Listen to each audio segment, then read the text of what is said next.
Hey everyone, I'm going to be talking about safe use of medications in our athletes. By the end, we're going to know the difference between over-the-counter and prescription meds, know the potential dangers of using medications and how to take them safely, and the knowledge of alternative non-pharmaceutical options for pain management in athletes.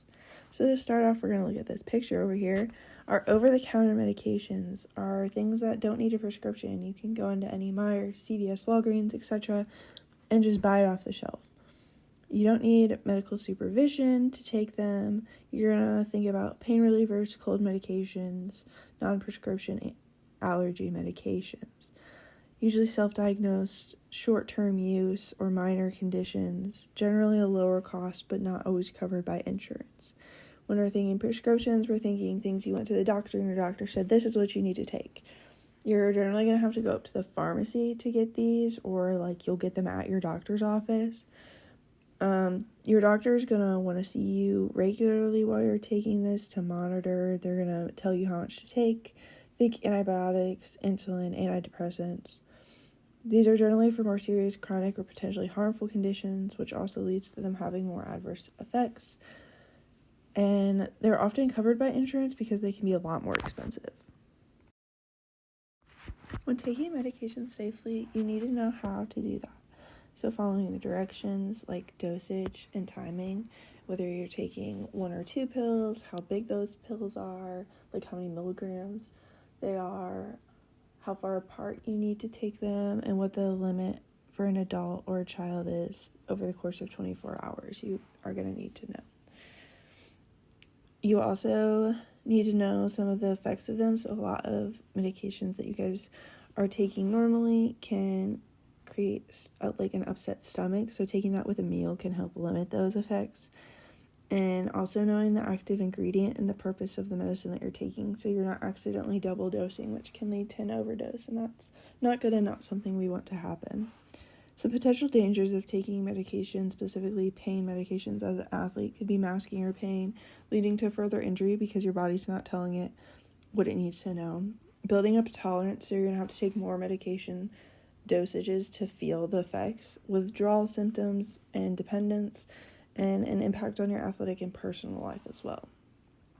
Some alternative options to pain medications in athletes are rehabilitation for said injury, pain management modalities like e-stim, ice, game ready.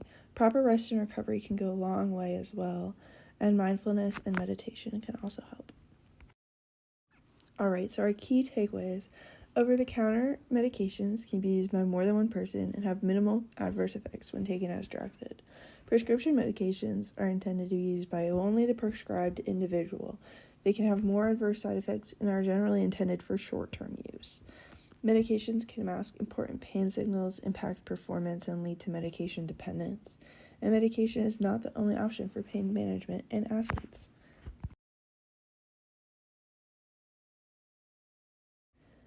Hi guys, I'm going to be talking to you about strategies to prevent or manage chronic conditions. By the end, we're going to define chronic conditions, prevention, and management. We're going to talk about benefits of exercise on chronic conditions, and also talk about prevention and management strategies for chronic conditions in athletics. So start with some definitions. What is a chronic condition? It's a health problem that lasts for a year or more and may require ongoing medical attention. Prevention is the action of stopping something from happening or arising, and management is the process of dealing with or controlling things or people. So in this case, it would be things. Strategies to prevent or manage chronic conditions. On the prevention, so we're trying to stop this from happening from beginning. We were thinking exercise, nutrition, and lifestyle. These all three kind of go together. You're going to want to be getting those 60 minutes or whatever, depending on the age group. There recommended daily amount of exercise and movement for your body, because movement is so good in helping the body heal. You're going to be wanting to get that in every day. Obviously, modifications depending on the chronic illness. Nutrition, you're going to be wanting a good, clean, balanced diet, staying hydrated, getting all those minerals and vitamins and nutrient groups in every day. You want to eat the rainbow, like they say. And lifestyle is kind of the combination of those, but also managing stress outside of your condition and other outside influences that we don't necessarily directly think of with health, but they do impact. As far as the management, this is when the condition is already present and we're managing the person's pain so that they can do what they want to with their life. So we're thinking manual therapy, scraping, massages can help some people, bracing and support.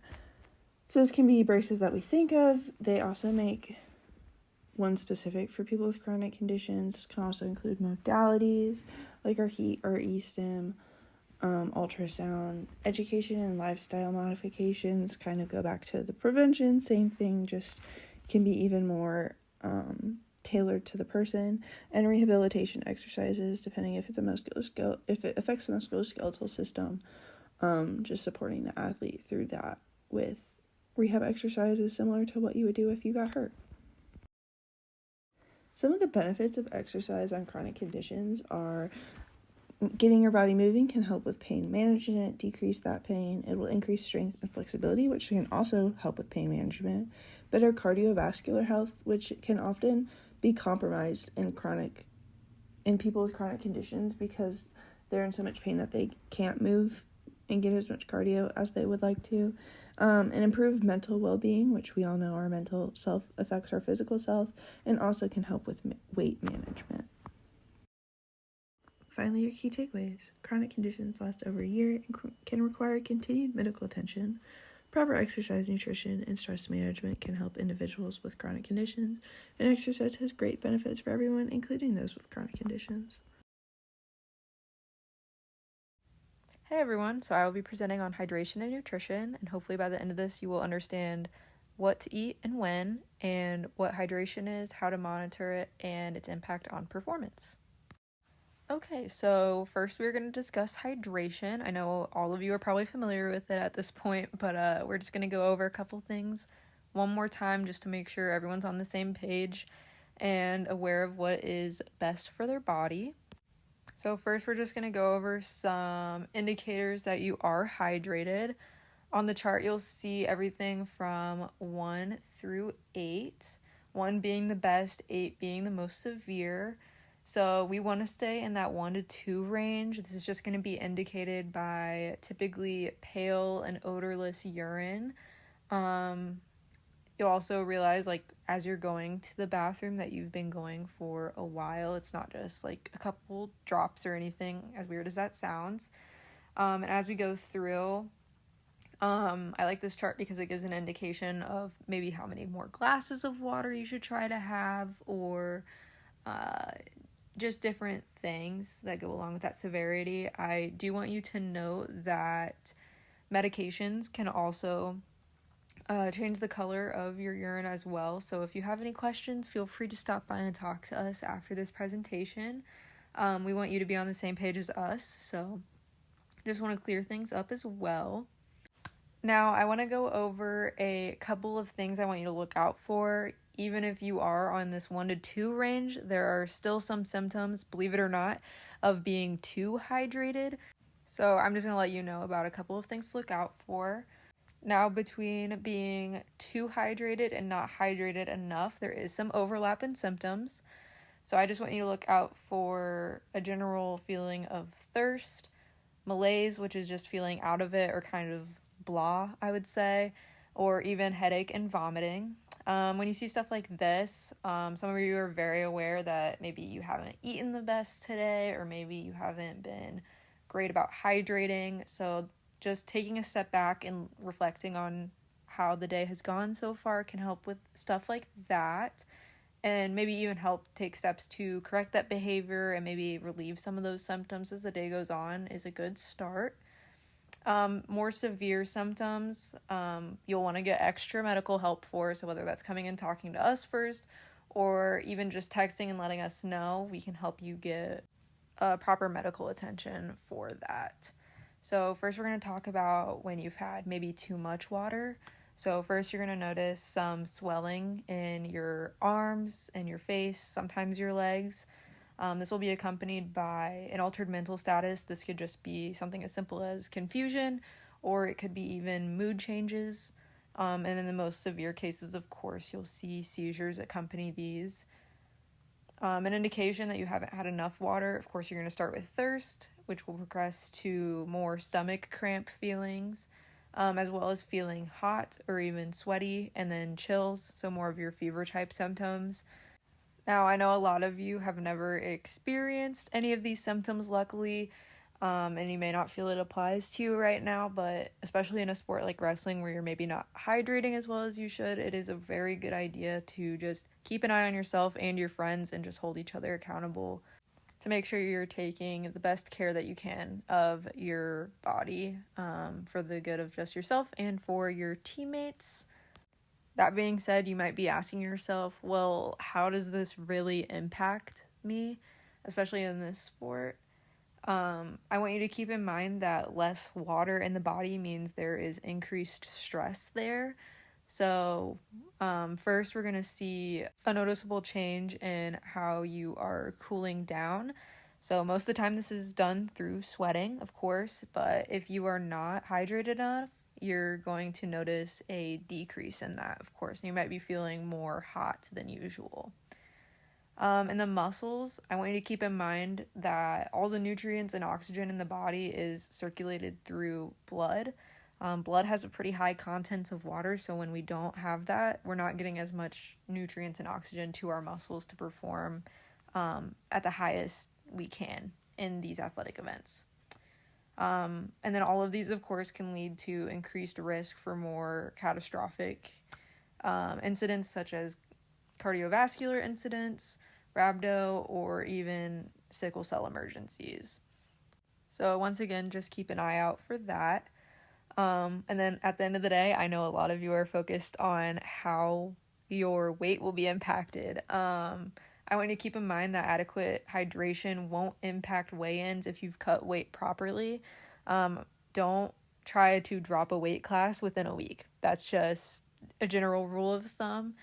If you need to be slightly dehydrated for weigh-ins, this should be only done the day before weigh-ins. It shouldn't be a constant state throughout the week. You're going to feel like garbage if that's the case. Okay, so now we will discuss nutrition. So once again, before I discuss this, I want to emphasize this should be individualized to yourself. Once again, just like I said with hydration, all of you are very different individuals. All of you have different needs. All of you have bodies that process things differently, and that's okay. So just keep that in mind as you are playing around with what works for you, what doesn't. You're really just looking for something to help you perform at the best that you can and to maintain your energy levels throughout the day. So first we're going to look at macronutrients. So this is proteins, carbs, and fats. So protein, we want between 1.2 and 2 grams per kilogram of body weight per day. This can be turkey, chicken, fish, pretty much anything that fits in those categories. If you're vegan, tofu works. If you want red meat, that's totally up to you as well. If you are trying to still cut weight or even are having a hard time maintaining body weight, you can feel free to be more close to that 1.2 range of things. However, if you're not struggling with that, you can be anywhere in that range if we're being realistic. Next would be carbs. This is your pasta, rice, fruits and vegetables, anything like that. You want between 5 and 8 grams per kilogram of body weight per day. For a lot of us, this is the biggest source of energy that we have in our diets. So if you do start to cut down on this, you can expect to feel a little bit more tired and a little bit more fatigued as you're going throughout daily activities. Finally, we have fats. These should be the lowest percentage of your diet. However, it should be noted that plant and fish oil are really good sources to reduce inflammation and support recovery of all body systems after activity. And the goal of just taking an extra look at these is to ensure your body has all the components needed in order to have adequate recovery. So all of these will help with metabolism and muscle repair. Those will just help prevent injury and illness to keep you ready for both school and wrestling. It'll help improve physical energy, which will help prevent fatigue and burnout related to wrestling or even school as well. It'll also help improve muscle endurance, which is really important for your sport, as well as cognitive function, which once again is important for every area of life, not just wrestling. So on the second row here, I have a couple more suggestions just to help make sure that you're looking out for yourself and also your friends. So first is just eat your fruits and vegetables. I know that's a pretty easy thing to say, but it's a little hard to do sometimes. So just try to make sure you at least have 1 or 2 things on your plate that are fruit or vegetable related. This will just help replenish the systems of the body after activity and help prepare you for the next time you are active, as well as providing fiber to help make sure everything is running smoothly through your body. To go along with this, I also added a note: maintain a regular eating schedule throughout the season with emphasis on refueling after training. This will just ensure that your body is getting the nutrients it needs at the most crucial times, as well as making sure everything is running smoothly. One more final thing I want you to look out for, both in yourself and for your friends and teammates, is called the athlete triad. Now, traditionally, this is more focused towards female athletes, but it is prevalent in male sports as well. We see a big emphasis on this in different sports that have emphasis on weight class or aesthetics. So basically what you want to look out for is osteoporosis. This is both basically bone mineral density deficiencies. So we start to look at this once you have a lot of injuries that are recurrent, especially with bones. This can also be associated with energy deficiency, with or without an eating disorder. And then for females, we start to see amenorrhea, and then in males, we start to see hypothalamic hypogonadism. So for each of these, we just want you to keep an eye out on what you notice in yourself, or even for other people if you are concerned. Don't be afraid to reach out for help. We, at the end of the day, are here to help you guys. If you aren't comfortable with telling us, though, that is understandable. I hope that you will find someone that you do trust. That can be a parent, it can be a coach, it can be counseling services, whoever it is. Please let someone know if you are struggling. All right, so finally we got to the key takeaways. So once again, your health is individual to yourself. Treat it as such. Remember, even the slightest deficiencies can impact performance, and that goes back to being correctly hydrated and eating the right amount of food. Remember that the easiest way for you to check if you are hydrated is to monitor the color of your pee. You want your urine to be pale yellow and odorless, and of course should not be accompanied by any negative signs or symptoms. Moving on to nutrients, remember that you should have 1.2 to 2 grams per kilogram of proteins per day. You want between 5 and 8 grams per kilogram of carbs per day, and making sure that fats are consumed in moderation. So once again, fish oil, avocados, eggs, stuff like that should be eaten in moderation, but still involved in the diet. Also, make sure you have a routine to make sure everything is running smoothly. And as always, if you have any questions, please ask for help. We are here as part of your support team and here to help you be the best student athlete that you can be while you are here. That being said, thank you guys so much for listening to my portion of the presentation. I'm going to be presenting on substance use, misuse, and consequences. By the end of this presentation, you will have an understanding of what substances are banned by the NCAA. You will also be able to understand the effects and risks that are associated with the misuse of alcohol, tobacco, performance-enhancing drugs, over-the-counter medications, prescription medications, and recreational drugs. And you'll also understand the participation consequences of the misuse of these substances. On this slide here, you will see a list of drug classifications that are banned by the NCAA currently. This list includes stimulants, anabolic agents, beta blockers, diuretics and masking agents, narcotics, peptide hormones, hormone and metabolic modulators, and beta-2 agonists. You will also see a QR code here next to the list, and then if you scan that QR code, it will take you to the NCAA website, where we'll provide a lot more details regarding which substances are banned and the restrictions that follow with them. Now we're going to discuss the effects of alcohol and tobacco use in terms of general health and effects on athletics. So for alcohol, it influences motor skills, hydration status, aerobic performance, and recovery. All of this will significantly decrease your athletic performance and your ability to perform to your entire potential. And then long-term use of alcohol also leads to an increased risk of injury and prolonged return to play processes. For tobacco, it decreases athletic performance by compromising lung function and damaging the airways. Tobacco also increases the risk of heart-related issues, and it leads to an increased risk of developing different cancers. Next, we will be discussing performance-enhancing drugs. So the most important thing that can be noted from this slide is that performance-enhancing drugs are currently banned by the NCAA, and if you come back with a positive drug test, it will result in a loss of eligibility and suspension from your sport. Next, we'll talk about some of the side effects of performance-enhancing drugs, and you can see in the picture on the right, it includes some of the more common side effects resulted from use of performance-enhancing drugs, but some to note are that use of anabolic steroids increases your risk of tendon ruptures, including your Achilles tendon, can also lead to high blood pressure, liver damage, and a higher risk for heart issues. And there are also risks that it will change your mental health condition and lead to issues with anger or violence. We will now be discussing over-the-counter and prescription medications. So first of all, misuse of over-the-counter pain medications such as ibuprofen and Tylenol can lead to organ damage. Because of this, it is important to always read the drug fact labels and only take the medications based on the doses that are recommended on those labels. If a prescribed opioid is given following an injury, it is important to take this for the shortest duration possible to avoid getting addicted to the substance.